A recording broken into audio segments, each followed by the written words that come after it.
So we've got this report out that says that adults shouting at children can be as harmful to a child's development as sexual or physical abuse. That's according to a new study. This study was published in the Journal of Child Abuse and Neglect. It was reviewed by 166 earlier studies to produce a detailed analysis of the existing literature on this particular topic. The authors of the study, they called for childhood verbal abuse as its own category of maltreatment to facilitate prevention of said abuse. And I found this to be, I don't think yelling at kids is good. I've done it to my kids, and I've seen it's not good. And I've tried to adjust my approach to not do it. And I think, honestly, whether your kids are young or old, yelling really doesn't help. I think oftentimes it only helps the parent who's really frustrated. And many years ago, Dr. James Dobson had mentioned something. He said, look, I'm not against physical discipline, but if you're going to do it, you can't do it while you're mad. You don't get to hit your kid when you're mad because the kid loses the idea that it's discipline, and they think it's just, you beating them up because you're mad. And that had a lasting impact on me. And it didn't always work. I'm definitely guilty as charged, but it gets you thinking. And now seeing something like this makes me think, man, I hope that this is not all it's cracked up to be, but if it is, it is. And we're going to find out about it with Dr. Vince Callahan. He's the founder of the Florida Institute for Neural Discovery. You could check them out at FIND, Florida Institute for Neural Discovery, FIND -fl.com, FIND-FL.com. And Dr. Vince Callahan, welcome back, sir. Thank you so much for having me. You bet. So I'm looking at this, the article about the study. I haven't reviewed the actual study, but this, to me, is shocking, and I'm already experiencing some pretty intense feelings of guilt if this is, in fact, the case. What do you make of this new report that's out saying that yelling at your kids is as harmful as physical child abuse or child sexual abuse? It actually goes along with the research that I've done the last 13 years, and the key here is that it hinders their development. So a child, we all have in our brains an alarm system, that fight, flight, or freeze, and when we get in survival mode, we are at that place of, do I have to, if there's a bear at the door, am I going to beat up the bear, run through the bear, or am I going to hide? We get in that fight, flight, or freeze mode. So when a child is exposed to toxic, chronic stress, no matter what that stress is, if it's physical abuse, sexual abuse, or the yelling, in a child's mind, those are all the same. So the perception of the abuse is the same. And so what this research is really showing is that what happens in the brain is that the size and function of the brain is changed because of the stress. Now, we know that physical abuse can be more intense than yelling. That's logical. We understand that. But when you really look at what's going on inside the brain, that's what this is really saying, is that child is feeling the same thing and perceiving that bear, or you as that bear, that same thing. And it creates that problem in the brain. It creates, in the limbic system, we get into this whole toxic chronic stress where the cortisol dump is on 24/7 and it doesn't ever stop. And now you're in hyper alert. Now your frontal lobe is all getting wonky with the limbic system, and you can't do objectivity, executive planning, critical thinking skills, executive functioning skills. All of these things are inhibited because of the stress. This is fascinating and mind-blowing. So let me ask you a question. I have ADHD, which is, as you know, an issue with executive function. You just mentioned executive functions being as a result of this. Now, I was not really yelled at as a kid. I got away with everything. But I'm thinking, is this possibly a cause of ADHD, or is that strictly hereditary, or is there any correlation between the two? What are your thoughts? ADHD is a neurological issue, and sometimes children who are what I call stressed brain children are actually misdiagnosed with ADHD or ADD. Like I said, it's a neurological problem, but it mimics or it looks like a stress brain child. You have a lot of the same dynamics, and you have a lot of the same brain issues that you would have an ADHD or ADD along with a stress brain child. But the issue is that if you do certain things to restore that stress brain child, those things will take effect. If you do those same things with an ADD child, it won't have the same impact because it's ADD. It's a neurological issue. It's hardwiring versus software. Got it. So a neurological issue is kind of saying, I'm a head case because I have ADHD. Gotcha. Now, you mentioned something interesting, which is stress brain child. Tell us what that means. Well, when you are, every child wants to attach or to bond to someone, which is why they're so stuck on screens right now. Don't even get me started on that one. But they want to attach, they want to bond, they want to connect with, they want to feel love, they want to feel nurture. So when those things happen, we develop neural pathways to make that happen in our life, to navigate that. When we grow up in a home that's toxic, if there's physical abuse, sexual abuse, abandonment, poor nutrition, adult psychiatric disorders, or drug abuse, those 6 things are what's called early life stress. And there's actually a test out called the ACEs quiz, which will predict your physical ailments based on early life stress in your life as a child.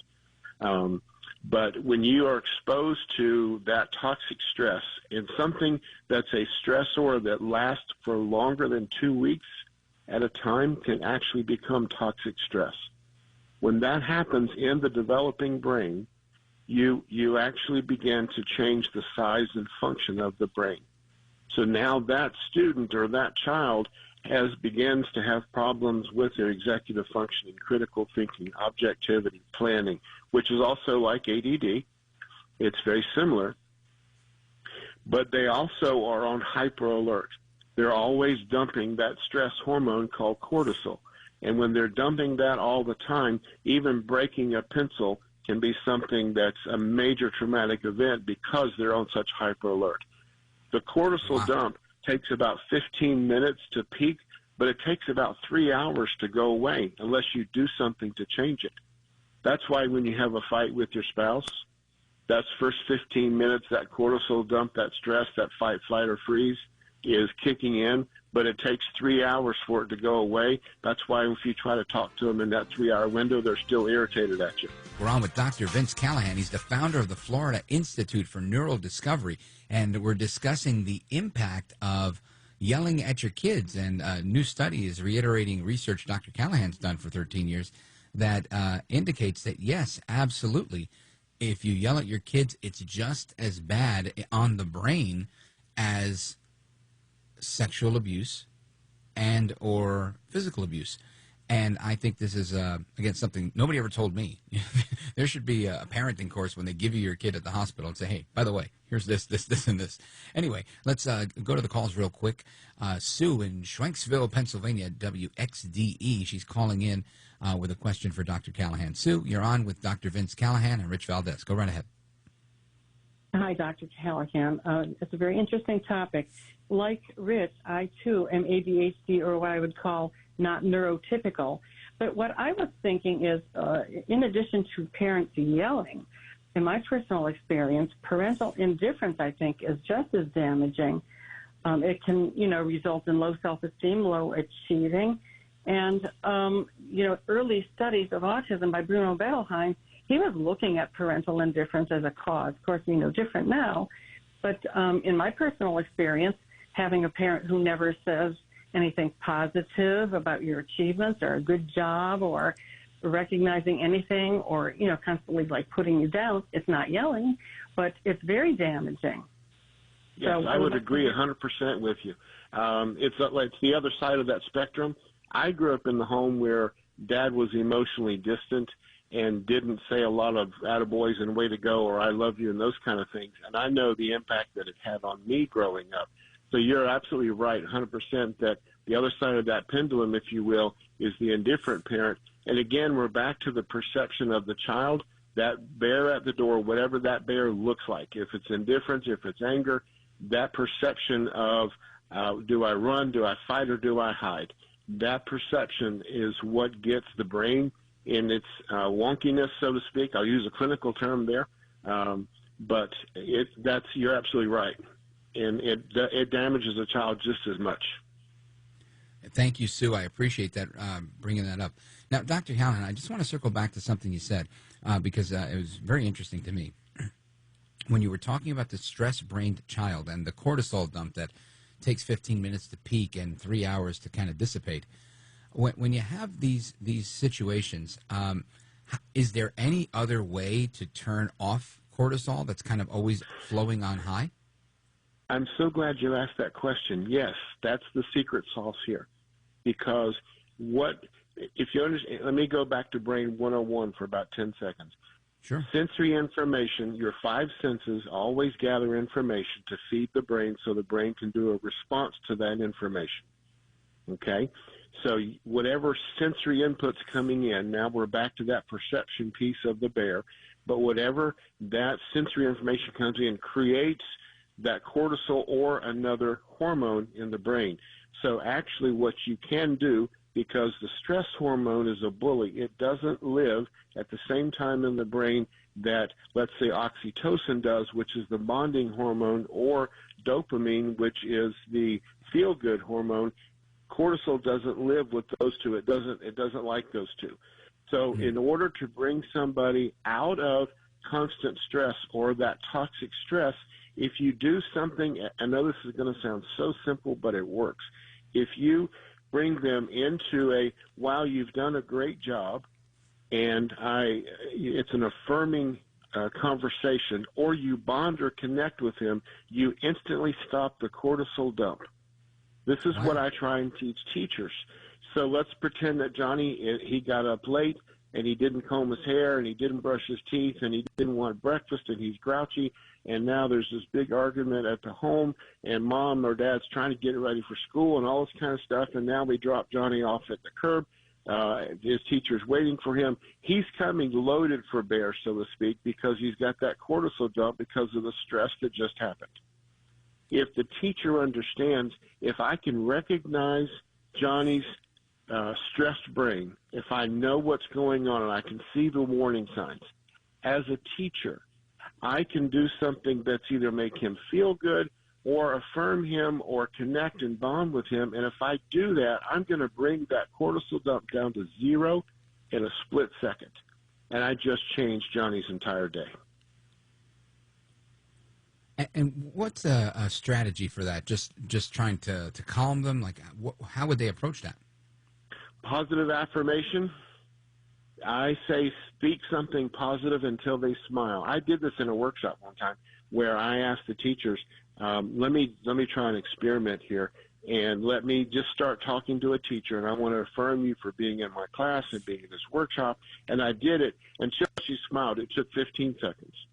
Wow. And I said, how do you feel right now? And she says, oh, I feel really good. You made me smile. And I taught them the lesson of how to do that with a child. If you understand the warning signs, if you know what you're looking for, which is something that I train teachers on, if you know that, you can do something to change that cortisol dump and change the entire day of that student based on that positive affirmation or that bonding moment that changes the neurotransmitter in the brain. It is so simple, but it is life-changing. Wow. Now, is this approach something that would work with adults as well that are going through the same thing? Let's say you're fighting with your wife, your girlfriend, your spouse, your husband, whatever it may be, or an angry caller on my radio show. Yes, absolutely. Absolutely. If my wife and I have an intense discussion, my job is to try to bond with her or to try and make her feel good by giving her affirmations, because I want to change the neurotransmitter in her brain from cortisol dump to non-stress. And I have learned as a husband how to do that to where we actually live a drama-free home. We don't fight and argue. It's probably been 5 or 7 years since we had an argument in our home. Because I've learned this.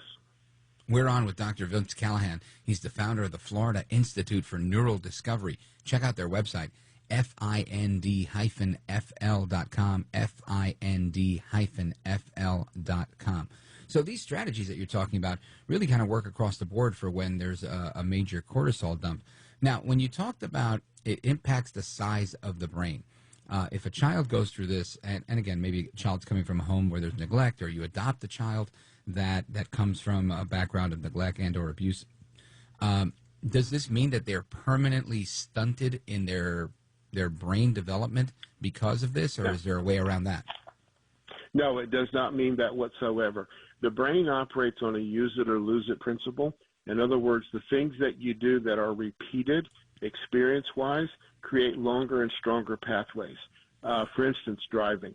If you remember the first time you drove, you had your hands at 10 and 2, you didn't want the radio on, you didn't want anybody drinking coffee, you didn't want to have a conversation. Right. You're not doing makeup, you're not doing anything because you're focused on driving.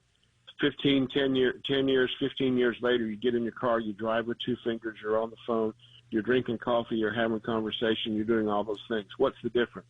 It's the automatic behavior that happened because of the repeated experience. So if a child has learned to navigate stress, there are longer, stronger pathways of how to navigate that stress, or even adults.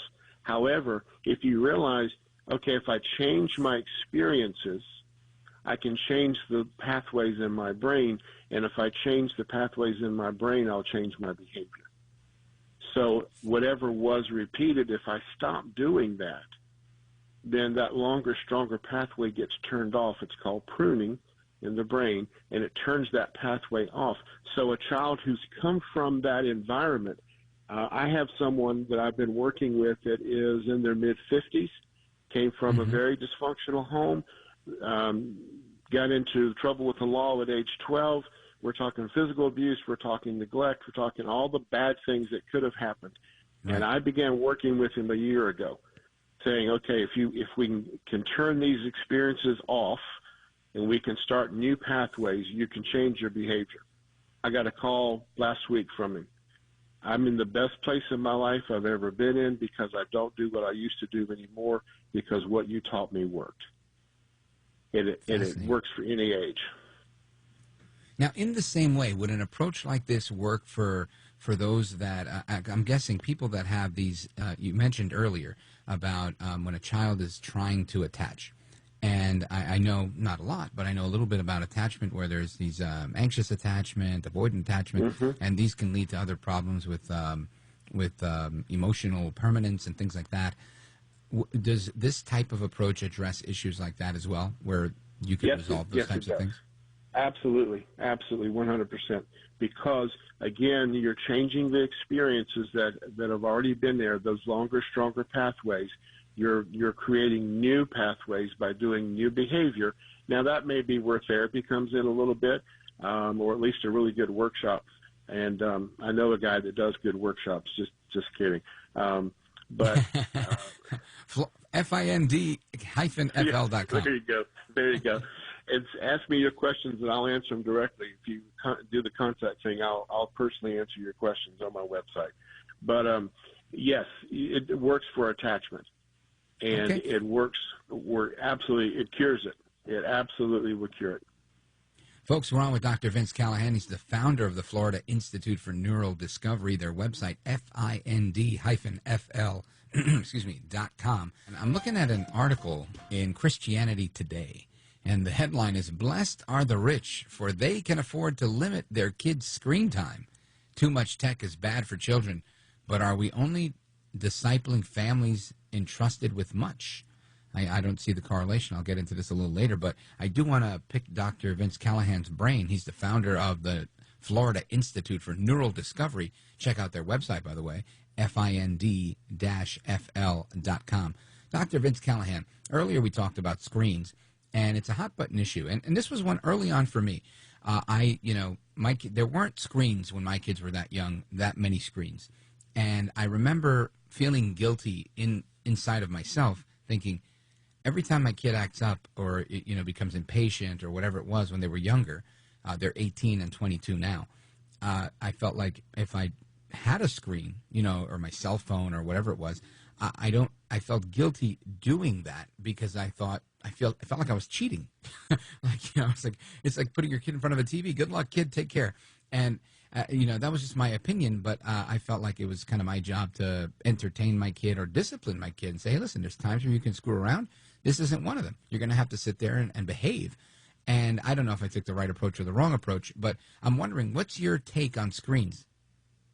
You took the right approach, by the way. My take is this: the research that I've done, and even recently, because I've been doing some articles and things on screen time, the same parts of the brain that are used when a drug addict uses a substance are the same parts of the brain that are used when a child is on the screen. So this is like when I eat a donut.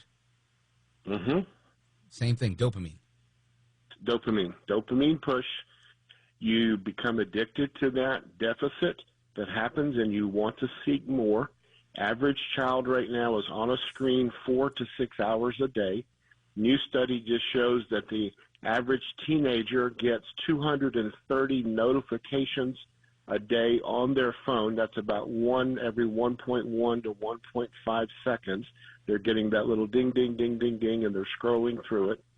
So we've gotten into a position where we have allowed the screens to become the electronic pacifier for the young children, which there's studies that show children who would not normally develop autism have a 52% greater chance of developing autism the earlier they start on screens. Wow. Why aren't we talking about that? That's a good question. Yeah, that's a huge deal. 52% increased chance if you give your kid a screen. As early as 6 months of age, and kids at 6 months of age are getting screen time to be the electronic pacifier, just what you were talking about. You didn't do. There's a lot of parents that do it. Because screens became more prevalent after that. Everybody's phone had one, and tablets were really expensive back when my kids were little. But now, at what age would you say it's safe to give a kid a screen, and for how long? I wouldn't give a screen to a child until late middle school, early high school. That was around the time middle school was when I let my kids have a cell phone, and it started with an iPod, probably a little earlier than that, like 12 years old. And I regretted it afterwards because I felt like, what happened to my kid? Where'd they go? It's like I never talked to them again. Wow, that's really serious. So what's your advice to parents that, feel like, I know it's not wrong, it's not right, but it works, and I don't want them to feel left out of a conversation, or I don't want, I just want them to chill and to be relaxed?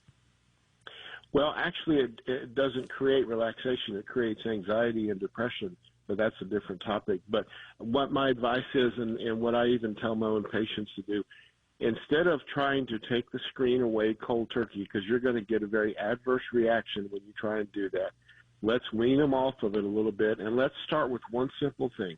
1 hour a week, everybody turns their screens off, and we be a family. We attach as a family and try to bond as a family, do something fun together, 1 hour a week. 15 minutes for 4 days or 1 hour one day, doesn't really matter. But that will begin to slowly change the culture of the family. And what I'm seeing is that when I get families that'll do the 1 hour, that 1 hour turns into 2 or turns into 3 because the kids actually would rather attach to parents than they would to a screen. Our guest, Dr. Vince Callahan, founder of the Florida Institute for Neural Discovery. Now, Doc, if people aren't in Florida, but they're thinking, man, this guy's terrific, I want to attend one of your workshops or buy one of your resources or participate in some of the stuff you're doing, how do they go about that? They can reach us at find-fl.com or simply drvincecallahan.com. They can also find me on YouTube at hashtag Dr. Vince Callahan. I've got lots of interviews and YouTube things up there. I'm on Facebook, I'm on LinkedIn, I'm on Instagram, and they can, if they reach up on the top part of the website where it says contact, if they'll put in their information and ask me any of their questions, I personally answer those questions. So that comes directly to my email box. And I've got a new book coming out November the 4th called The Neural Classroom, Restoring the Stressed Brain, and that'll be on our website as well. So there's ways to get me, and they can get me to their there are venues. I do a lot of speaking and those kind of things, and workshops for educators. Well, Dr. Vince Callahan, if you're interested in discussing your new book when it comes out in November, happy to have you on the program to discuss that and to hopefully expound a little bit on this link between screens and autism. Until then, I thank you for being with us. You're a gentleman, a scholar, and a patriot, and I appreciate you. Thank you so much.